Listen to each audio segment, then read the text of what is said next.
Hello students, welcome to course Asha. P block elements halogen family हम कर रहे थे।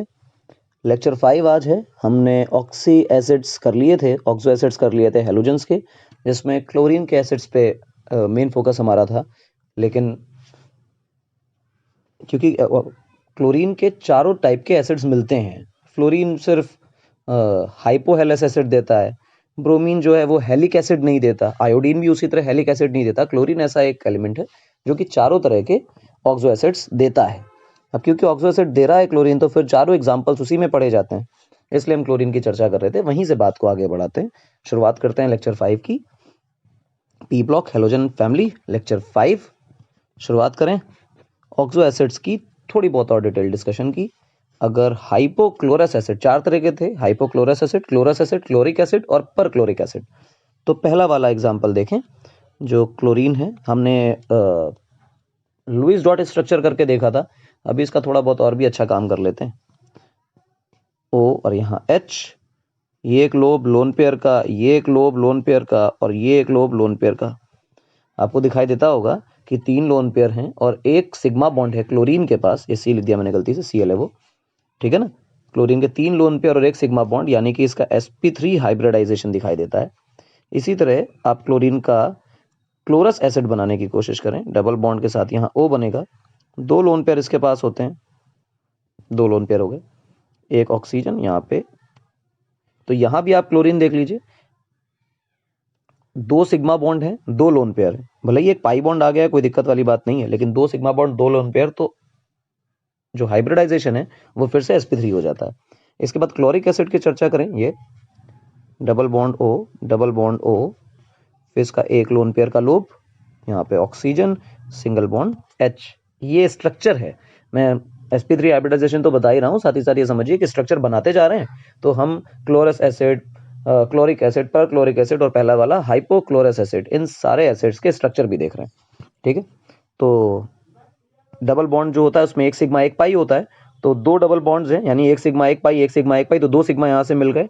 एक सिग्मा ये वाला बॉन्ड है जो आपको ये दिखाई दे रहा है, और एक अपना लोन पेयर है। तो बेसिकली 4 फिर से हो गए। तो कहानी sp3 हाइब्रिडाइजेशन की दोबारा से आती है। इसके बाद पर क्लोरिक एसिड में देखें, double bond O, double bond O, double bond O, 3 double bond के साथ, एक सिंगल बॉन्ड के साथ और इसके साथ H।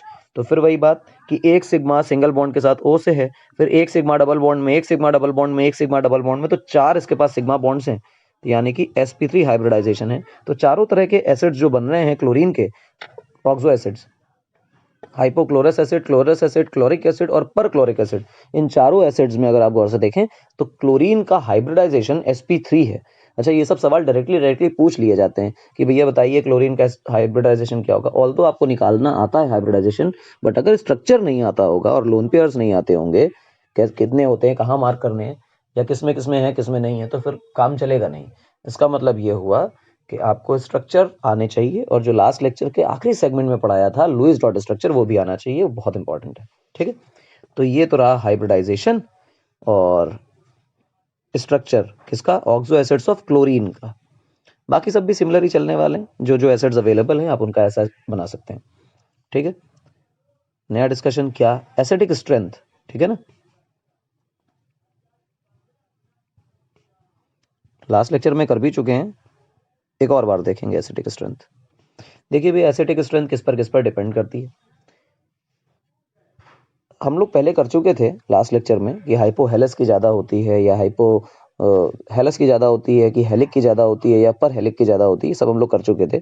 पर मान लो कि ऐसा कहा जाए कि टाइप ऑफ एसिड्स में कंपैरिजन नहीं करना है, मेरे पास हाइपोहेलस एसिड ही है। हाइपोहेलस एसिड का मतलब, मान लो कि मेरे पास HOCl ही है, हाइपोहेलस एसिड है, पर मेरे पास HOCl की जगह HOBr है या फिर HOI है। अब बताइए कि कौन ज्यादा स्ट्रॉन्ग एसिड होगा, कौन वीक एसिड होगा। हम ये तो चर्चा कर चुके थे कि कौन सा ज्यादा स्ट्रॉन्ग कौन सा वीक होता है टाइप ऑफ एसिड्स में। लेकिन अगर हेलोजन बदल बदल के सिर्फ हाइपोहेलिस में ही चेक किया जाए तो फिर क्या होगा। तो हाइपोहेलिस को चेक करने का सिंपल तरीका है कि जिसकी इलेक्ट्रोनेगेटिविटी ज्यादा होगी उसकी एसिडिक स्ट्रेंथ भी ज्यादा होगी, ठीक। ये याद करने का तरीका है। अच्छा, ऐसा क्यों होता है, अगर ये सब कारण वारण जानने हो तो ये ध्यान रखना कि ऑक्सीडेशन स्टेट इसमें भी +1 ही है, यहाँ देखो तो ये भी +1 ही है और यहाँ +1 ही है। जब सेम ऑक्सीडेशन स्टेट दिख जाए हेलोजेंस का, फिर आपको एटॉमिक नंबर पे चर्चा करनी चाहिए।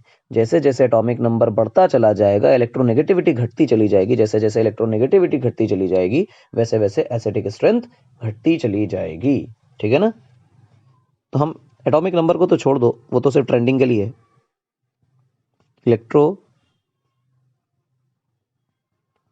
नेगेटिविटी जैसे जैसे बढ़ रही है, वैसे वैसे एसिडिक स्ट्रेंथ भी बढ़ेगी। अब एक बात यह है कि हमने जो ऑर्डर लिखा हुआ है उसमें ज्यादा इलेक्ट्रोनेगेटिव पहले और कम इलेक्ट्रोनेगेटिव बाद में।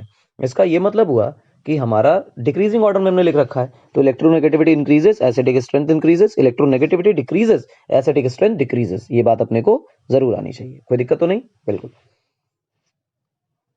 अच्छा, सिंपल बात है। एक बात और भी है कि इसमें 3 एसिड्स मैंने लिए हैं, इनमें हाइपोहेलस एसिड तो फ्लोरीन का भी बनता है, और फ्लोरीन का एग्जांपल आपको यहाँ नहीं दिखाया गया। ऑल्दो फ्लोरीन थोड़ा सा परेशान करने वाला आदमी है, रिएक्टिव बहुत ज्यादा होता है, ब्लास्ट ब्लास्ट कर देता है, इसलिए हम उस पर ट्रेंडिंग इतनी आसानी से देखते नहीं है, करते नहीं है। एक तो बहुत छोटे साइज का है, ज्यादा इलेक्ट्रोनेगेटिव है, इसलिए उसकी चर्चा इतनी नहीं करते हैं, यूज का नहीं है इतना मटेरियल। ठीक।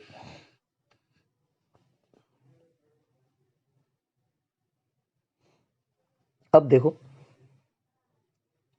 एक बात समझना बहुत सिंपल है कि ऐसा क्यों है कि इलेक्ट्रोनेगेटिविटी बढ़ने के साथ एसिडिक स्ट्रेंथ बढ़ रही है। तो देखो जरा एसिडिक स्ट्रेंथ को बढ़ाने घटाने के तरीके, ये हेलोजन, ये ऑक्सीजन, ये क्लोरीन। ठीक। अब क्लोरीन को छोड़ करके हेलोजन को एक्स लगा लो ऐसे। अब तुम ये सोचो कि कौन सा ज्यादा इलेक्ट्रोनेगेटिव है भाई? ऑक्सीजन, हाइड्रोजन कम है। यहाँ पर भी ऑक्सीजन ही, क्योंकि मैंने ऊपर जो एग्जांपल्स लिए इसमें फ्लोरीन नहीं ले रखा है। अब ऐसा है तो क्लियर दिखाई देता है कि ऑक्सीजन जो है वो हाइड्रोजन का भी इलेक्ट्रॉन पेयर अपनी तरफ खींच ले रहा है और हेलोजन का भी इलेक्ट्रॉन पेयर अपनी तरफ खींच ले रहा है। गौर से देखिए, ये ऐसा हो रहा है। अब जब भी कभी हम इसको वाटर में डालेंगे, डिसॉल्व करेंगे इस एसिड को, तो हम ये देखते हैं कि हाइड्रोजन का इलेक्ट्रॉन आसानी से खींचा चला आ रहा है, बड़ा मजा आ रहा है। लेकिन अगर ये आदमी ज्यादा इलेक्ट्रोनेगेटिव हुआ तो ये क्लाउड खींच के ऑक्सीजन के पास नहीं जाएगा, मतलब इस तरफ जो इलेक्ट्रॉन की क्लाउड की डेंसिटी है वो नहीं बढ़ेगी। पर अगर ये कम इलेक्ट्रोनेगेटिव हुआ तो यहाँ का क्लाउड खींच के ऑक्सीजन की तरफ जाएगा, तो यहाँ पर नेगेटिविटी बढ़ती, सॉरी, इलेक्ट्रॉन क्लाउड डेंसिटी बढ़ती जाएगी, जिसकी वजह से इस हाइड्रोजन को निकाल पाना उतना आसान नहीं होगा। ठीक है। और अगर हमने ज्यादा इलेक्ट्रोनेगेटिव हेलोजन ले रखा है तो हाइड्रोजन को निकालना आसान हो जाएगा। दिस इज द एक्सप्लेनेशन की इलेक्ट्रोनेगेटिविटी की वजह से ट्रेंडिंग कैसे चेंज होती है।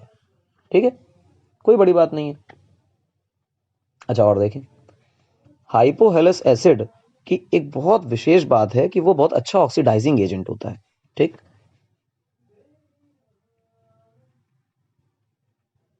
ऑक्सीडाइजिंग नेचर या सिंपल प्रॉपर्टी भी बोल सकते हैं ऑफ हाइपोहेलस एसिड।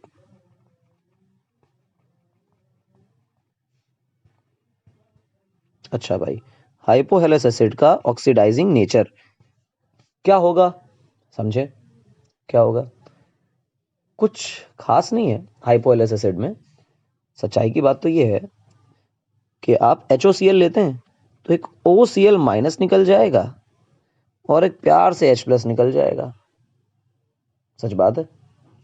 अब ये जो निकला, इसके निकलने से अगर आप इसमें एक इलेक्ट्रॉन को जोड़ दें तो जो कुछ भी होने वाला है वो कुछ ऐसा होने वाला है कि क्लोरीन बनने वाली है और वाटर बनने वाला है। बैलेंसिंग रिक्वायर्ड है, मैं कर नहीं रहा हूं, ध्यान रखें। बैलेंसिंग आपका काम है,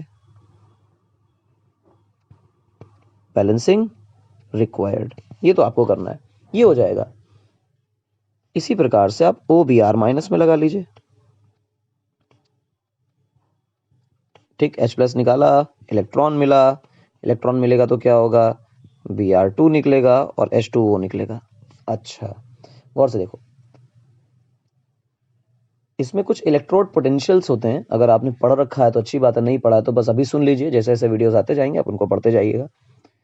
पहली वाली रिएक्शन के अंदर यहाँ पर जो इलेक्ट्रोड पोटेंशियल है दैट इज 1.61 वोल्ट पॉजिटिव। दूसरी वाली रिएक्शन के लिए जो इलेक्ट्रोड पोटेंशियल है दैट इज प्लस 1.60 वोल्ट्स। बहुत बड़ा अंतर तो नहीं है, बिल्कुल नन्हा सा अंतर है, पर यही रिएक्शन अगर ब्रोमीन की जगह आयोडीन पे करा दी जाए, OI माइनस प्लस H+ और इलेक्ट्रॉन दिया जाए, तो यहाँ पे क्या निकलेगा, I2 और H2O। अच्छा, यहाँ का इलेक्ट्रोड पोटेंशियल अगर लिखना हो, ये रिएक्शन का डेटा है, देखो इसके पीछे कोई लॉजिक नहीं होता है, सिंपल डेटा होता है ये 1.44 वोल्ट्स। ठीक, ये समझ आ रहा है। अब देखो गौर से, जैसे जैसे साइज ऑफ हेलोजन बढ़ रहा है, थर्मल स्टेबिलिटी OX बॉन्ड की बढ़ रही है, थर्मल स्टेबिलिटी बढ़ रही है, यानी कि आसानी से टूटेगा नहीं, ठीक है ना। तो ऑक्सीडाइजिंग पावर हाइपोहेलस एसिड की, हाइपोहेलस एसिड बोल लो, या H+ को निकालने के बाद जो बचता है वो OCl minus, OBr minus, OI minus, उसको बोलते हैं हाइपोहेलाइट आयन, वो डिक्रीज हो रही है। फिर से बोलें, फिर से सुने, जैसे जैसे हेलोजन का साइज इंक्रीज हो रहा है, जैसे जैसे हेलोजन का साइज इंक्रीज होता है, वैसे वैसे OX बॉन्ड यानी कि ऑक्सीजन हेलोजन बॉन्ड की थर्मल स्टेबिलिटी बढ़ती है, और जैसे जैसे थर्मल स्टेबिलिटी बढ़ती है, ऑक्सीडाइजिंग पावर हाइपोहेलस एसिड की या फिर हाइपोहेलाइट आयन की डिक्रीज होती है। ठीक, यानी कि जो क्लोराइड्स हैं वो अच्छे ऑक्सीडाइजिंग एजेंट होंगे, बिल्कुल कि छोटे साइज के, और अगर हम बड़ा होते देखें, जैसे जैसे साइज को बड़ा करते चले जाएंगे, वैसे वैसे ऑक्सीडाइजिंग पावर घटती चली जाएगी। पर हाँ, ये है कि एक्सपेरिमेंटल फैक्ट है कि ब्रोमाइड आयन जो है और क्लोराइड आयन जो है, इन दोनों की ऑक्सीडाइजिंग पावर, देखो इसमें मैंने इलेक्ट्रोड पोटेंशियल लिख डाले हैं 1.61 और 1.60, तो अप्रोक्सीमेटली ये सब बराबर हैं। अगर अप्रोक्सीमेटली बराबर हैं तो हम समझते हैं कि हाइपोक्लोरस एसिड और हाइपोब्रोमस एसिड जो है वो equally strong acids, hypobromide ion या hypochlorite ion equally strong oxidizing agents हैं। ठीक है ना, मेन मुद्दा तो ऑक्सीडाइजिंग एजेंट है, पर यहाँ पे ब्रोमीन क्लोरीन के लगभग लगभग टक्कर का आदमी होता है। अच्छा, आगे बढ़े, देखें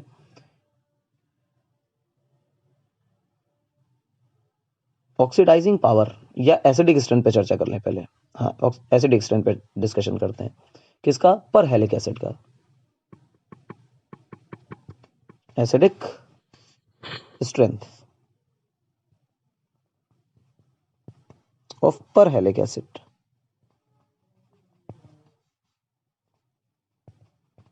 ये पर हेलिक एसिड का एसिडिक स्ट्रेंथ क्या है भैया, देखें सबसे पहले कुछ छोटी छोटी बातें करें। HClO4, ये शायद मैं करा चुका हूं लास्ट लेक्चर में, फिर से कर लेते हैं। HbRO4, फिर HiO4। अब तो ट्रेंडिंग याद भी हो गई होगी यार कि क्लोरीन वाला पहले आ रहा है हर बार। खैर, कोई वही पुरानी बातें हैं कि as the electronegativity of halogen decreases, the tendency of OX3 group to withdraw electrons decreases. Hence, acidic strength of perhalic acid decreases. ठीक, ध्यान रखें, जैसे जैसे इलेक्ट्रोनेगेटिविटी घटेगी, वैसे वैसे OH बॉन्ड के इलेक्ट्रॉन को खींच पाने की जो टेंडेंसी है वो भी घटेगी। अगर OH बॉन्ड के इलेक्ट्रॉन को नहीं खींचा तो H टूटेगा कैसे, टूटेगा नहीं तो H+ निकलेगा कैसे, H+ निकला नहीं तो हाइड्रोनियम कैसे बनेगा, हाइड्रोनियम आयन नहीं बनेगा, तो फिर एसिडिक स्ट्रेंथ कहाँ से आएगी। इसका मतलब जैसे जैसे इलेक्ट्रोनेगेटिविटी हेलोजेंस की घटती चली जाएगी, वैसे वैसे ये एसिडिक स्ट्रेंथ भी घटती चली जाएगी। ठीक, तो लिख देते हैं decreasing order of acidic strength. ठीक है, ये सिंपल है। अच्छा, एक बात और कि मान लो कि इनसे भी ऑक्साइड्स ये आयन बनाए जाए, परहैलिक एसिड है, इनसे आयन्स बनाए जाए, तो आयन बना के क्या होगा, तो देखो क्या होगा भाई साहब, BrO4 माइनस बनेगा आपके पास। ऐसा भी हो सकता है कि आपके पास IO4 माइनस बने, ClO4 माइनस भी तो बन सकता है, और फ्लोरीन का तो खैर ये बनता ही नहीं है। ठीक, अगर आपसे कहा जाए कि ऑक्सीडाइजिंग पावर की चर्चा करें, तो ऑक्सीडाइजिंग पावर का ट्रेंड लिखें, तो मैं जरा ऑक्सीडाइजिंग पावर इधर लिख देता हूं ताकि आपको याद रहे। ऑक्सीडाइजिंग पावर, जो ट्रेंड है ऑक्सीडाइजिंग पावर का वो ये है। अब ये बड़ा अजीबो गरीब निकल आया यार कि ऑक्सीडाइजिंग पावर में यहाँ पे देखो क्या कह रहे हो, आपकी साइज बड़ा है तो ज्यादा अच्छा ऑक्सीडाइजिंग एजेंट है। ऐसा क्यों, बहुत सिंपल है। इलेक्ट्रोड पोटेंशियल का भी कंसेप्ट आपको बताया था, वही इलेक्ट्रोड पोटेंशियल आप दोबारा ले आइए। आप डेटा देख लीजिए इलेक्ट्रोड पोटेंशियल का, जैसे जैसे इलेक्ट्रोड पोटेंशियल ज्यादा होगा उसकी ऑक्सीडाइजिंग पावर ज्यादा होगी। तो आप इसको किसी और तरह से एक्सप्लेन करने की कोशिश ना करें, बहुत सिंपल तरीका है कि आप रिएक्शन लिखें और हर पर्टिकुलर रिएक्शन का इलेक्ट्रोड पोटेंशियल लिखने की कोशिश करें। आइए देखिए, मैं जरा ब्रोमीन के लिए लिखता हूँ, BrO4- के लिए यहाँ पे आप प्रोटॉन लीजिए, यहाँ पे आप इलेक्ट्रॉन लीजिए, ठीक है ना, और देखो क्या बनेगा यहाँ पे BrO3 और बनेगा H2O। खैर जो प्रोडक्ट बन रहा है उससे अपने को कोई मतलब नहीं है, जो यहाँ पे इलेक्ट्रोड पोटेंशियल है दैट इज 1.74 वोल्ट्स। अगली रिएक्शन देखें, IO4- की है, उसमें आपने H+ जोड़ा, इलेक्ट्रॉन जोड़ा, बैलेंसिंग रिक्वायर्ड है, फिर से बोल रहा हूँ बार बार, O3-, देखो IO3- बनेगा, यहाँ वाटर बनेगा, जो इलेक्ट्रोड पोटेंशियल आप लिखेंगे दैट इज 1.65 वोल्ट्स।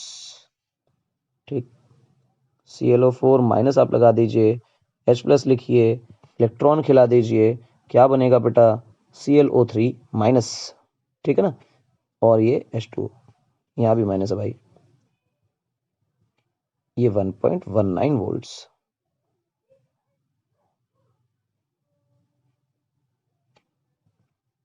ये 1.19 वोल्ट्स। देखो गौर से, इलेक्ट्रोड पोटेंशियल देखो, इलेक्ट्रोड पोटेंशियल देखो, इलेक्ट्रोड पोटेंशियल। तो आप किसी की एसिडिक स्ट्रेंथ पे कमेंट करना हो तो आप इलेक्ट्रोड पोटेंशियल अगर जानते हैं तो उस पर कमेंट कर सकते हैं, ठीक है ना, ध्यान रखें। अच्छा एक बात और भी है, छोटी छोटी सी चीजें हैं कि BrO4- जो हमने अभी बनाया उसमें हम लोगों ने देखा कि BrO4- का इलेक्ट्रोड पोटेंशियल सबसे ज्यादा है, और वो सबसे ज्यादा होने की वजह से स्ट्रॉन्गेस्ट ऑक्सीडाइजिंग एजेंट है अगर हम पर हेलिक एसिड्स की बात करें तो। लेकिन ये फिर भी ऑक्सीडाइजिंग एजेंट F2 के मुकाबले में वीक ही है। मतलब सबसे बड़ा बड़ा भारी आदमी कौन है, वो है तो फ्लोरीन ही। सबसे बड़ा नेता गुंडा ऑक्सीडाइजिंग प्रॉपर्टी में कौन है, वो फ्लोरीन ही है। BrO4- बहुत स्ट्रांग है, लेकिन फ्लोरीन के आगे अभी भी बच्चा है। अगर फ्लोरीन के आगे बच्चा है तो जरा एक बार देखें तो बच्चा है या नहीं, चेक भी किया जाए, तो चलो चेक करते हैं। मान लो आपके पास BrO3- है और आप इसकी फ्लोरीन से रिएक्शन कराना चाहते हैं, करा के देखेंगे तभी तो मालूम पड़ेगा। मान लो आपने ये करा हुआ है, और ये क्या चीज है, ये बेसिकली OH क्या डाला है, alkaline solution.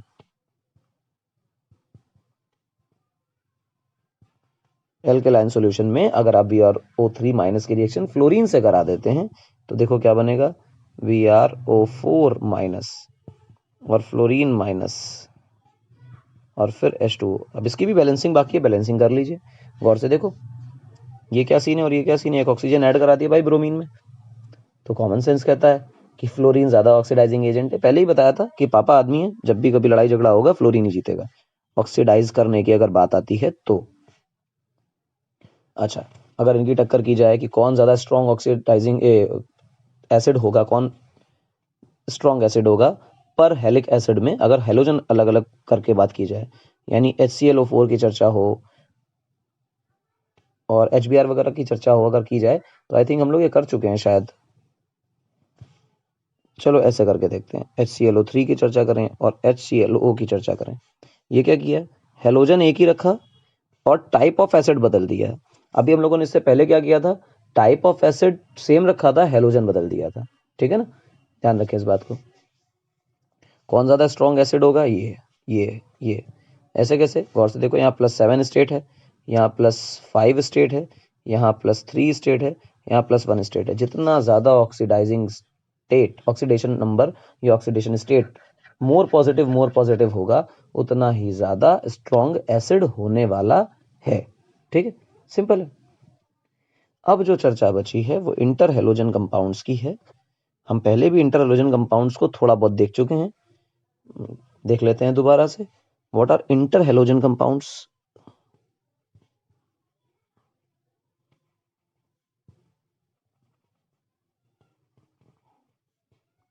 What are really inter halogen compounds? आइए भाई देखिए इंटर हेलोजन कंपाउंड्स क्या होते हैं। बहुत सिंपल है, हम लिखते हैं XX प्राइम और यहां लगा देते हैं N। क्या मतलब है इसका, कि पहला वाला कोई हेलोजन है, दूसरा वाला कोई दूसरा हेलोजन है। मतलब अगर एक ब्रोमीन है तो दूसरा फ्लोरीन है, एक आयोडीन है तो दूसरा क्लोरीन है, इस तरह से। ठीक है। एक छोटी सी बात और कि इनमें कुछ स्पेसिफिकेशंस हैं। क्या देखें कि जो X है, जो हमने पहले लिखा हुआ है, this must be less electronegative atom.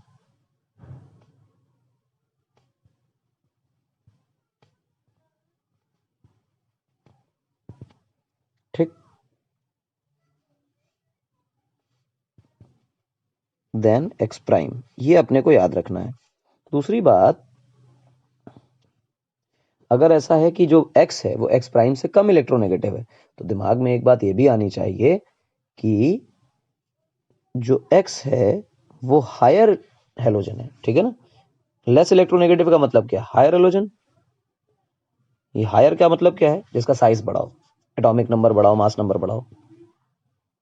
Halogen मतलब फ्लोरीन सबसे छोटा है, ब्रोमीन क्लोरीन उससे हायर है, ब्रोमीन उससे हायर है, और आयोडीन तो सबसे बड़ा है। ठीक है। अच्छा एक बात और कि जो N था, अच्छा एक चीज है कि अगर X हमने डिफाइन कर दिया तो X प्राइम क्या है? X प्राइम की सारी प्रॉपर्टीज X से थोड़ी कम होंगी, बस खत्म। ठीक। If I take X as bromine, तो मैं X प्राइम की जगह पर क्लोरीन और फ्लोरीन ले सकता हूं। अगर X की जगह आयोडीन लिया तो X प्राइम की जगह पर ब्रोमीन, फ्लोरीन और क्लोरीन तीनों ले सकता हूं। जो N है वो N की वैल्यू 1, 3, 5 और 7 हो सकती है। और इंटर हेलोजन कंपाउंड सारे के सारे रेशियोज में नहीं मिल रहे हैं भैया, यहीं पर मिल रहे हैं। तो ये ऐसा है। ठीक। जैसे आपको एक्स एक्स प्राइम बोला जाए, या एक्स एक्स प्राइम 3 बोला जाए, एक्स एक्स प्राइम 5 बोला जाए, एक्स एक्स प्राइम 7 बोला जाए, और फिर ये कहा जाए कि इनमें कुछ कंपाउंड्स होंगे, बताओ भाई कौन से कंपाउंड्स हैं, नाम तो बताइए। तो आप नाम बता देंगे तुरंत। आप कहेंगे कि ClF, आप कहेंगे BrF बन सकता है, आप कहेंगे BrCl बन सकता है, आप कहेंगे ICl बन सकता है, आप कहेंगे IBr बन सकता है, आप कहेंगे IF बन सकता है। गौर से देखो, सब में जो लेफ्ट वाला है उसका साइज राइट वाले के कंपैरिजन में बड़ा है, और जो राइट वाला है उसकी इलेक्ट्रोनेगेटिविटी लेफ्ट वाले के कंपैरिजन में ज्यादा है। ठीक। XX3 टाइप बनाइए आप, ClF3 बना दीजिए। किसने रोका आपको? कंपाउंड होता भी है, कोई दिक्कत वाली बात भी नहीं है।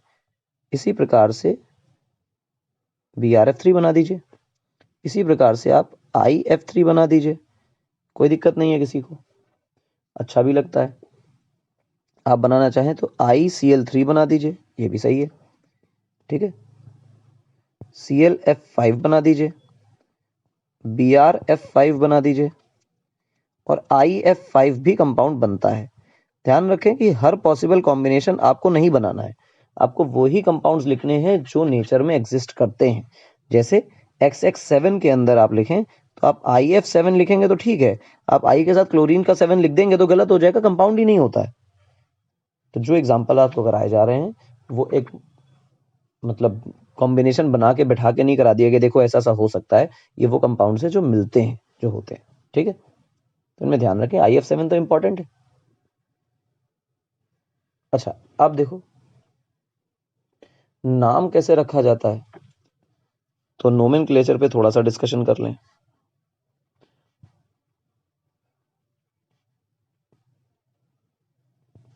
नोमेनक्लेचर पे आ जाइए। नोमेनक्लेचर देखिए, जैसे आपको लिखा गया BrCl, तो BrCl का क्या नाम लिखा जाएगा? थोड़ा दूर लिख दिया, एक साथ ही है। ठीक है ना। तो BrCl का नाम लिखो भाई, BrCl का नाम लिखो। क्या लिखोगे? सबसे पहले जो पहला वाला है इसको पूरा पूरा लिख दीजिए, ब्रोमीन क्लोराइड। आगे वाला तो सबको दिमाग में आता होगा कि क्लोराइड ही लिखना है यार, है ना, सिंपल है। अब जैसे ICl3 लिखिए, तो आप क्या लिखेंगे? इसको सिंपल लिखेंगे, ICl को आयोडीन पहला वाला पूरा, और फिर लिख देंगे क्लोराइड। जैसे आपने क्लोराइड लिखा आपको नंबर नहीं मिलेंगे, 3 क्लोराइड है इसलिए ट्राई क्लोराइड लिखेंगे, क्योंकि अगर आयोडीन क्लोराइड लिखते तो ब्रोमीन क्लोराइड के जैसा ICl बनना चाहिए था, इसलिए डाई ट्राई टेट्रा का इस्तेमाल करेंगे। इसी प्रकार अब अगला एग्जांपल जो आखिरी है, इसके बाद नहीं कराऊंगा क्योंकि आई होप समझ आ गया होगा ये चीज कैसे नेमिंग करते हैं। गौर से देखो, पहला वाला जो आयोडीन है वो तो पूरा पूरा आप लिख देंगे, टिप देंगे। उसके बाद क्योंकि 7 फ्लोरीन है तो आप हेप्टा लगाएंगे, उसके बाद फ्लोरीन लिखा है, फ्लोरीन लिख दीजिए, काम खत्म, पैसा हजम। ये हो गया भाई, ठीक है। अब बात आती है कि इंटर हेलोजन कंपाउंड्स बनाए कैसे जाते हैं। तो बना लेते हैं, बनाने में क्या घर की खेती है, आइए खेत में उगाना इंटर हेलोजन कंपाउंड्स।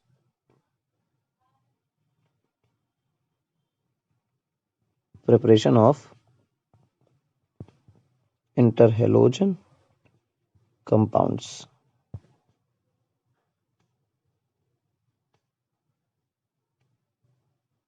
ये इंटरलोजन कंपाउंड कैसे बनते हैं, समझना बहुत सिंपल है कि एक तो हेलोजन्स हैं, हेलोजन जो हैं वो बहुत रेडली रिएक्ट करते हैं। ऐसा नहीं कि इनको घूस देनी पड़ती है, इनको पर ये खूब आगे पीछे टहलाते हैं, फिर कहते हैं कल आना, कल फाइल लेके आना, सब ड्रामेबाजी नहीं करते हैं। आप इनसे कहिए कि भैया ये अगला वाला हेलोजन है, ये भी रिएक्टिव, तुम भी रिएक्टिव, दोस्ती कर लो, क्या बुराई है, मान जाते हैं आसानी से, ठीक है ना। अच्छा, एक चीज कि किस किस तरह से बना सकते हो, एक तो ये है कि डायरेक्ट कॉम्बिनेशन से बना सकते हैं, दूसरा ये है कि थोड़ा बहुत डायरेक्ट कॉम्बिनेशन सबसे आसान है, और या तो फिर ऐसा है कि लोअर हेलोजन का जो है वो एक्शन करा दिया जाए तो काम हो जाएगा। लोअर हेलोजन का मतलब जिसकी इलेक्ट्रोनेगेटिविटी ज्यादा हो, उससे रिएक्शन करा दीजिए, आसानी से हो जाएगी। अच्छा देखें, देखिए आपने Cl2 लिया, आपने F2 लिया। खास बात है कि हम लोग गैस गैस में लेते हैं, और ये गैस लिखना कितना जरूरी है, उतना ही जरूरी जितना पिछले लेक्चर में बोला था कि जब भी फेज लिखा जाएगा वो आपको सिर्फ ये बताने के लिए नहीं कि देखो फेज हमें पता है, वो उसी फेज में रिएक्शन होनी है, इसलिए लिखा गया है। इस टेम्परेचर पर आप रिएक्शन कराइए तो आपके पास ClF गैस बन के आ जाएगी। बैलेंसिंग करानी, बैलेंसिंग करा दीजिए, और डिफरेंट एस्पेक्ट है। क्या बनेगा, क्लोरीन फ्लोराइड बोल सकते हैं, कई किताबों में लिख के आपको मिल सकता है क्लोरीन मोनोफ्लोराइड। तो मोनो का मतलब तो एक ही होता है, तो कोई मतलब नहीं इन बातों का, ठीक है। चलो भाई,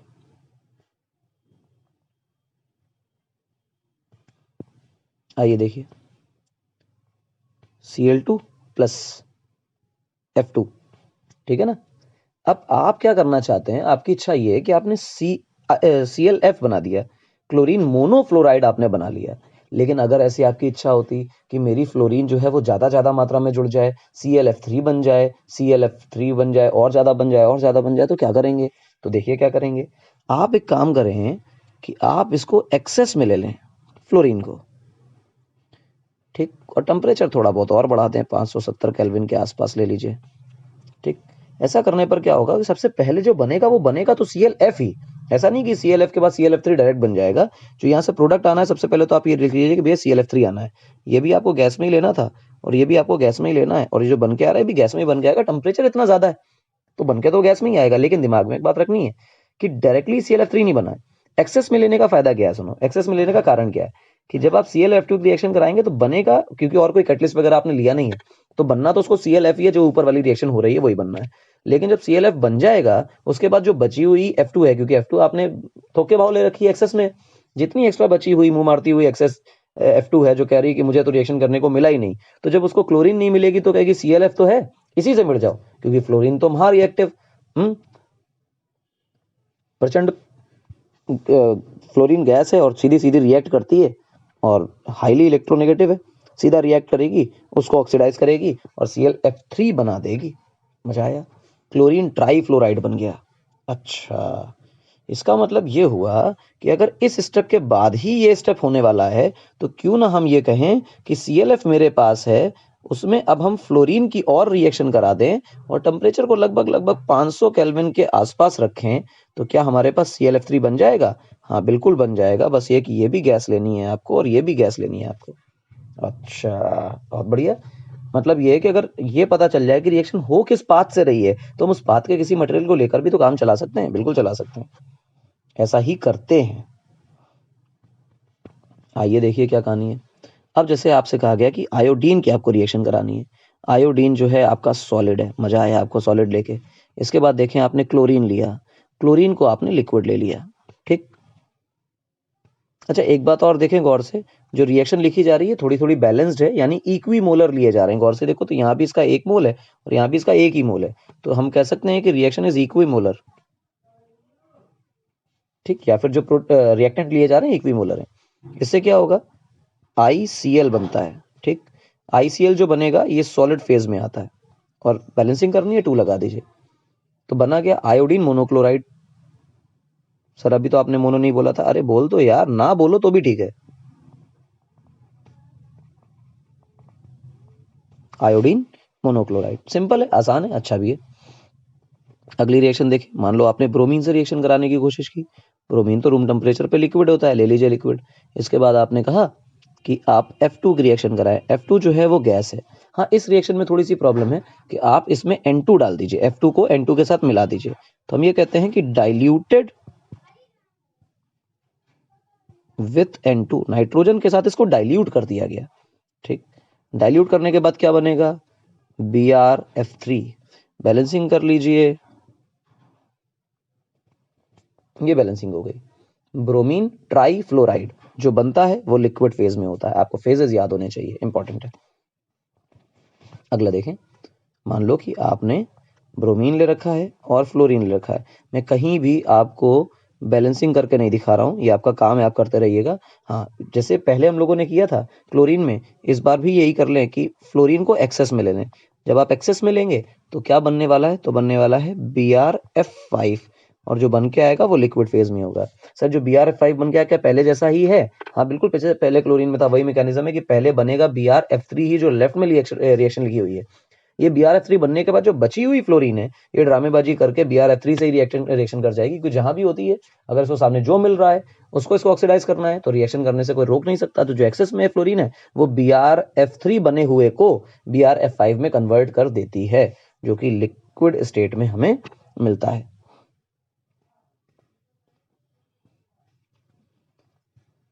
और रिएक्शन देखें, मान लो आप I2 की रिएक्शन देख रहे हैं फ्लोरीन के साथ, इसको आप गैसियस फेज में लें। इसको तो गैस, ये तो गैस होती है खैर, ठीक।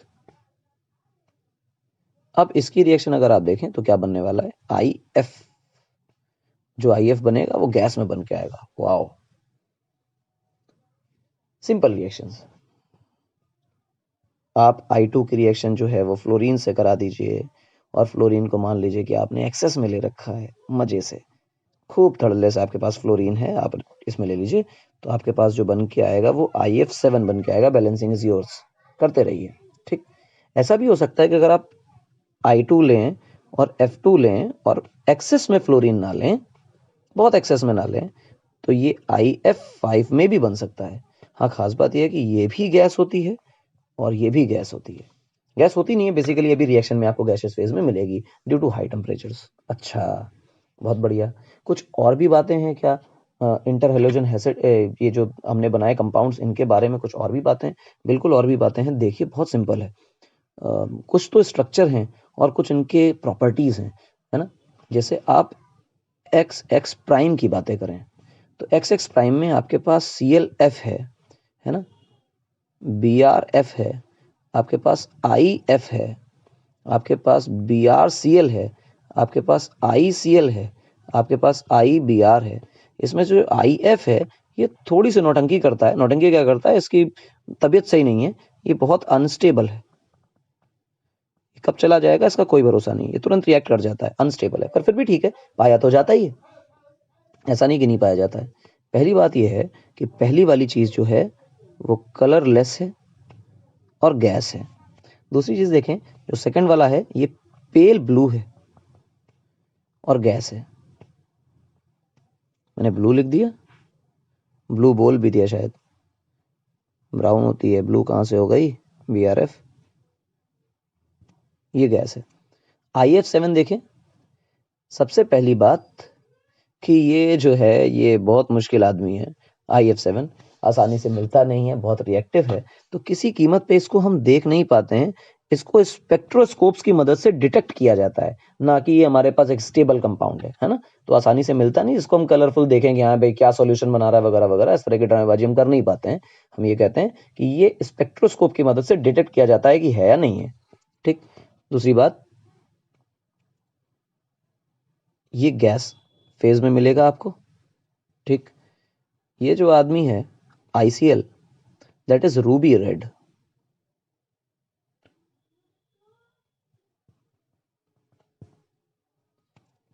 ठीक।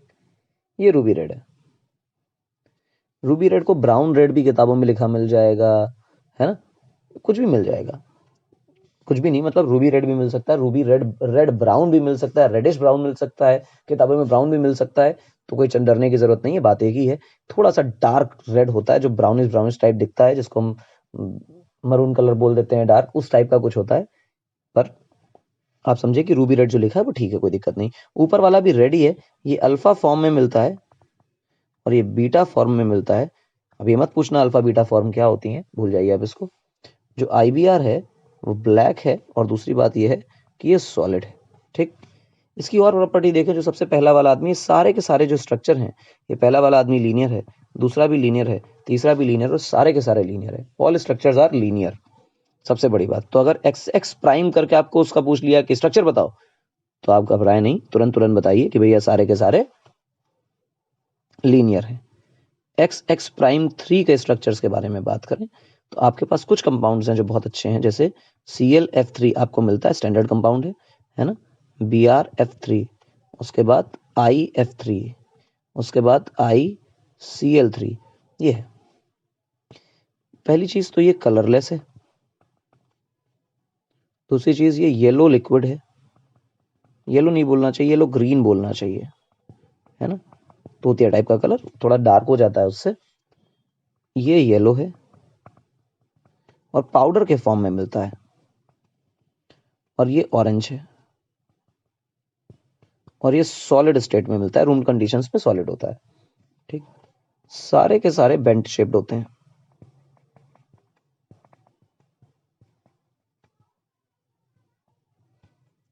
ठीक है, ये हो गया भाई। अब एक्स एक्स प्राइम 5 देख लेते हैं। इस टाइप का कंपाउंड हमारे पास कौन कौन है? IF5 है, ठीक, BrF5 है, ClF5 है। 3 कंपाउंड्स हमें करने हैं। ठीक, ये कलरलेस गैस है, क्लोर लिख दिया मैंने, कलरलेस गैस। अच्छा, एक बात ये भी है कि कलरलेस गैस है वो ठीक है, लेकिन इसको अगर टेम्परेचर कम करते हैं, कम करते हैं, कम करते हैं, तो ये सॉलिड में भी कन्वर्ट हो जाता है। प्रेशर का खास वेरिएशन करना नहीं पड़ता है। लगभग 80 केल्विन के आसपास ये जो IF5 है ये सॉलिड में कन्वर्ट हो जाता है। 80 केल्विन सुनने में ठीक लगता है, पर बहुत कम टेम्परेचर है। ठीक है, ये कलरलेस लिक्विड है BrF5। अच्छा, ये भी कलरलेस लिक्विड ही है। तो फिजिकल स्टेट्स आपको जरूर पता होने चाहिए, और इन सब की जो ज्योमेट्री है वो स्क्वायर पिरामिडल है।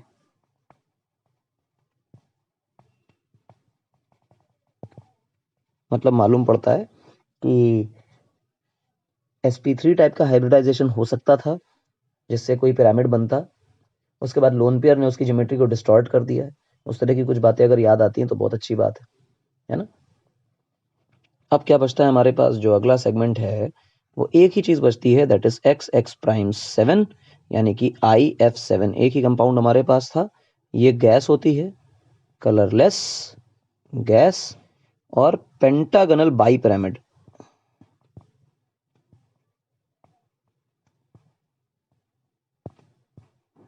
पिरामिड, ये इसका स्ट्रक्चर है। अगर आपने पेंटागनल बाई पिरामिडल वगैरह बनाना नहीं सीखा है तो सिखाया जाता है, सीख लीजिए।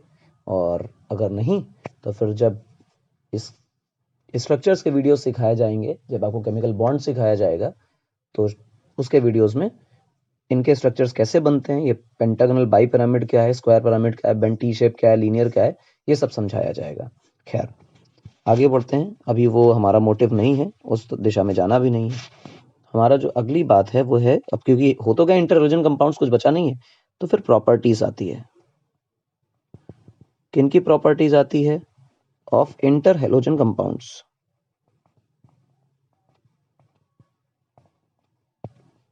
इंटर हेलोजन कंपाउंड्स की प्रॉपर्टीज क्या क्या है भैया? सबसे पहले सुने कि जब भी कभी हम लोग इंटर हेलोजन कंपाउंड पढ़ते हैं तो उनमें दो तरह के हेलोजन्स होते हैं, एक लोअर हेलोजन, एक हायर हेलोजन।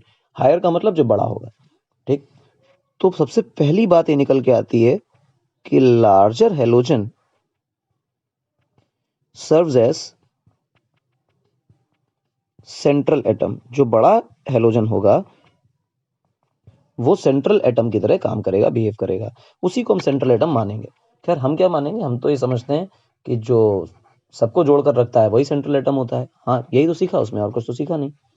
ठीक, दूसरी बात ये है कि जैसे XX5 प्राइम है या XX'7 है, ये जो बड़े कंपाउंड्स हैं ये Br या फिर आयोडीन ही बना पाते हैं आसानी से, स्टेबल होते हैं इनके।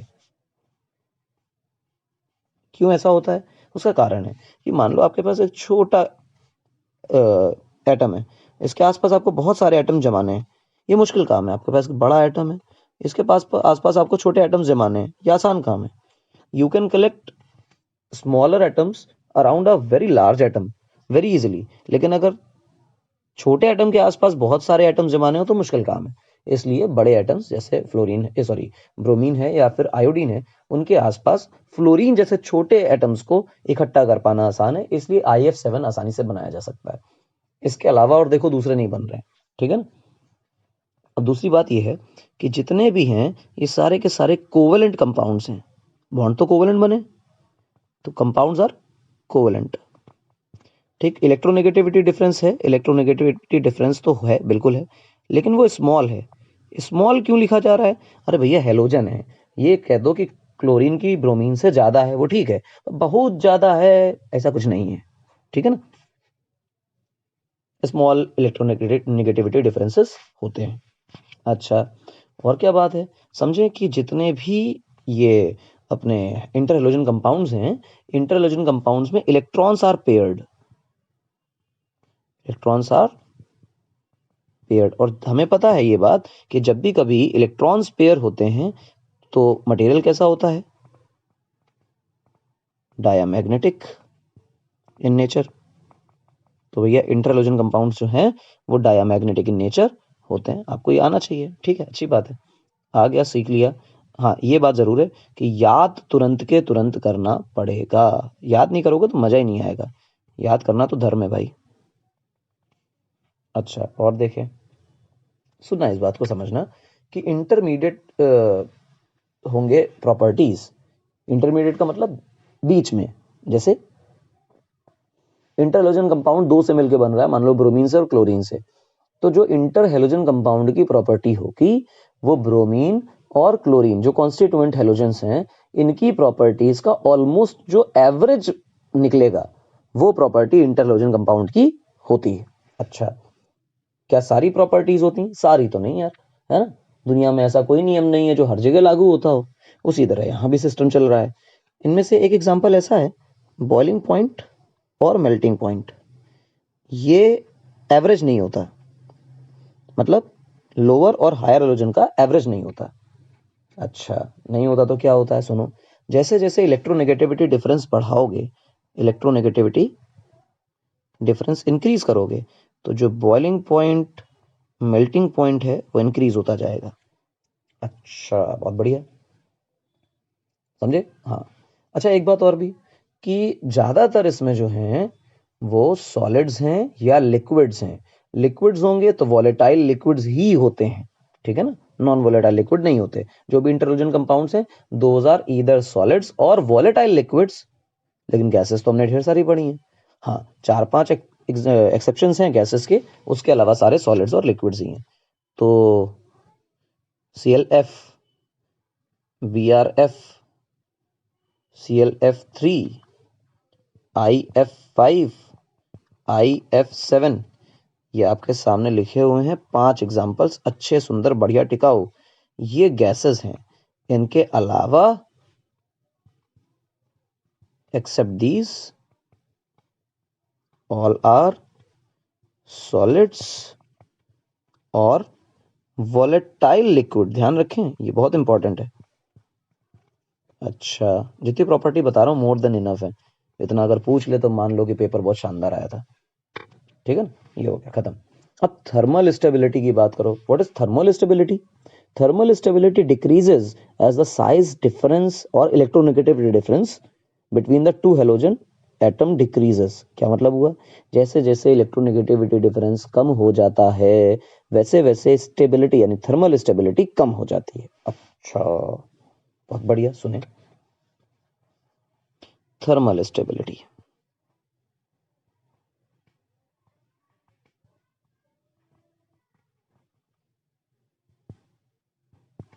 thermal stability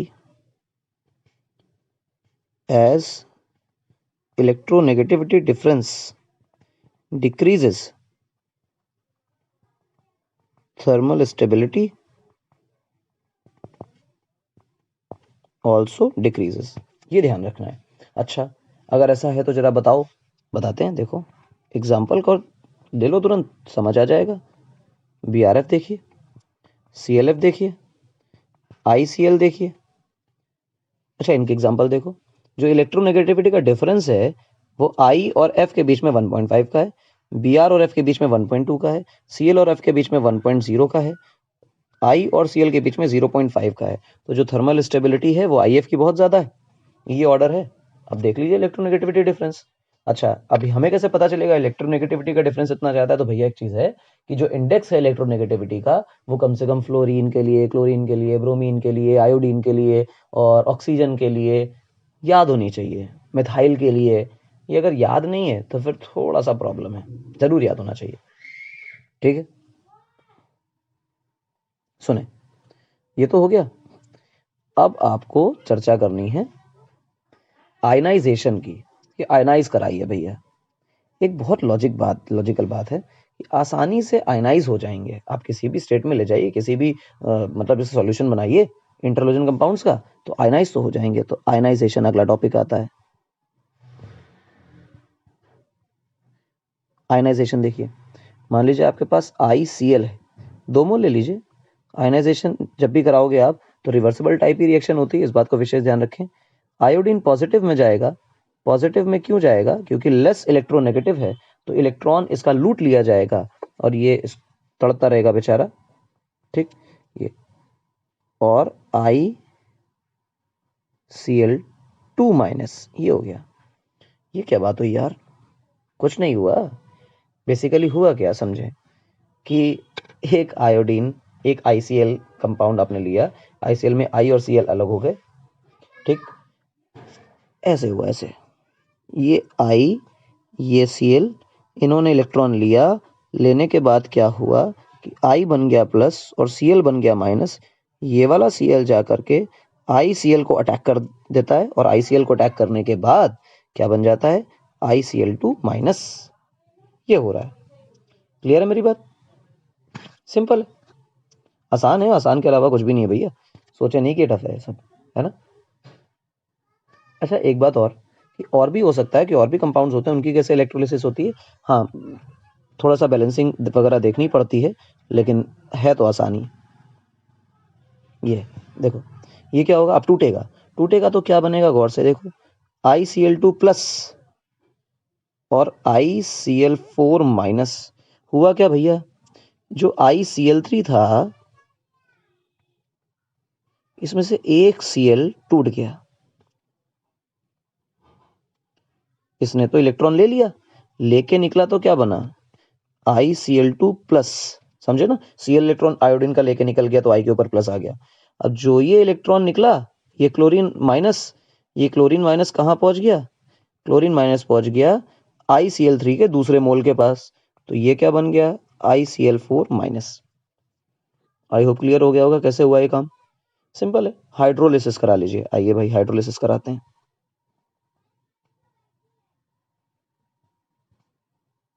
ठीक, हाइड्रोलिसिस कराइए।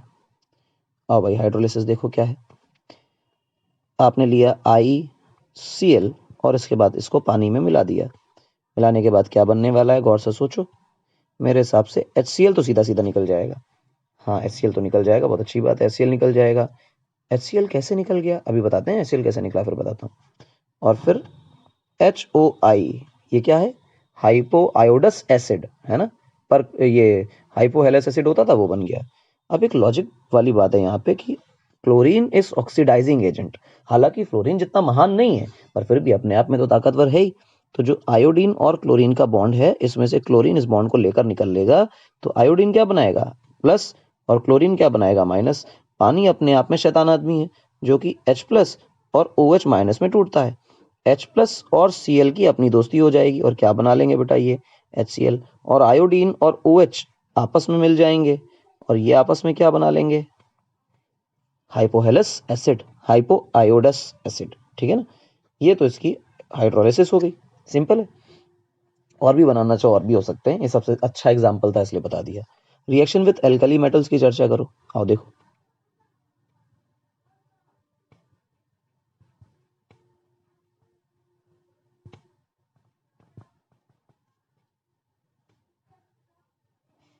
रिएक्शन विथ एल्कली मेटल्स, आओ देखो रिएक्शन विथ एल्कली मेटल्स कहाँ कहाँ रिएक्ट करते हैं, कैसे कैसे रिएक्ट करते हैं। देखो आपने लिया ICl, ठीक, आयोडीन क्लोराइड, मोनोक्लोराइड बोल दो भैया, तो भी कोई दिक्कत नहीं। इसकी रिएक्शन एल्कली मेटल्स के साथ करानी है तो आपने KCl के साथ करा दी, मेटल ही तो है, क्या दिक्कत है। बिल्कुल सही, मेटल तो ये और क्या है। एल्कली मेटल से करा दो या एल्कली मेटल हैलाइड से करा दो, मैं मेटल से नहीं करा रहा हूँ ना अभी, तो मेटल हैलाइड लिख देता हूँ, वरना तुम लोग कहोगे कि मेटल से तो करा ही नहीं। मेटल हैलाइड्स, ये ठीक है, मेटल हैलाइड्स। क्या सिस्टम है गौर से देखें, आपने लिखा ये K+ और ICl2-, ये क्या हुआ, ये क्या हुआ, ये क्या हुआ, कुछ नहीं हुआ, सिंपल सुनो प्यार से। ये टूटा यहां से, प्लस और माइनस, कहाँ अटैक किया, इस पर, क्या बना, ICl2-, बाद में कौन आया, K+, आयनिक बॉन्ड बन गया बेसिकली, और कुछ नहीं। इसी प्रकार से आप ICl का बॉन्ड बनाइए KBr से, तो भी वही बातें हैं कि K+ बना रहेगा और Br और Cl का माइनस बन के निकल जाएगा। आयोडीन कहाँ जाएगा, उससे कोई मतलब नहीं है, कहाँ जाता है, क्या करना अपने को। वैसे सवाल तो सही है, आयोडीन कहाँ जाएगा, यहीं रहेगा। Br यहाँ से टूटा ना ये प्लस और ये माइनस, तो किसको अटैक करेगा, इसको अटैक करेगा, तो क्या बना गौर से देखो, ICl। अब आयोडीन तड़पेगा यहाँ पे, ये स्टेबल नहीं है, आयोडीन निकलेगा I2 बन के निकलेगा, ये ध्यान रखें इस बात को, जो I है वो I2 बन के निकलेगा, ठीक। तो ये अनस्टेबल टाइप की चीज है, इससे I2 निकल जाएगा, ठीक। इसके बाद फ्लोरीनेटिंग एजेंट्स की चर्चा करें, ठीक है ना।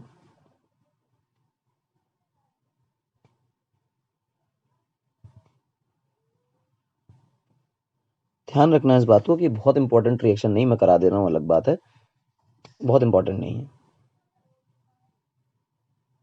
देखो जैसे आपके पास UO2 है, BrF3 की रिएक्शन करा दीजिए, क्या बनेगा, UF4, Br2 गैस निकल जाएगी और ऑक्सीजन निकल जाएगी। बैलेंसिंग आपके काम का है, बैलेंसिंग रिक्वायर्ड। अच्छा ये हो गया भाई, और क्या बचा।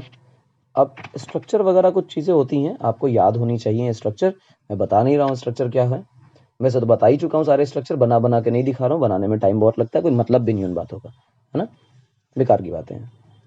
हाँ ऐसा है कि स्ट्रक्चर में ये सीखा जा सकता है कि किसमें कौन सा हाइब्रिडाइजेशन है वगैरह वगैरह, इस तरह की बातें सीखी जा सकती हैं। जैसे XX3 टाइप का अगर इंटर हेलोजन लिया जाए या इंटरलोजन कंपाउंड लिया जाए तो sp3d हाइब्रिडाइजेशन होता है।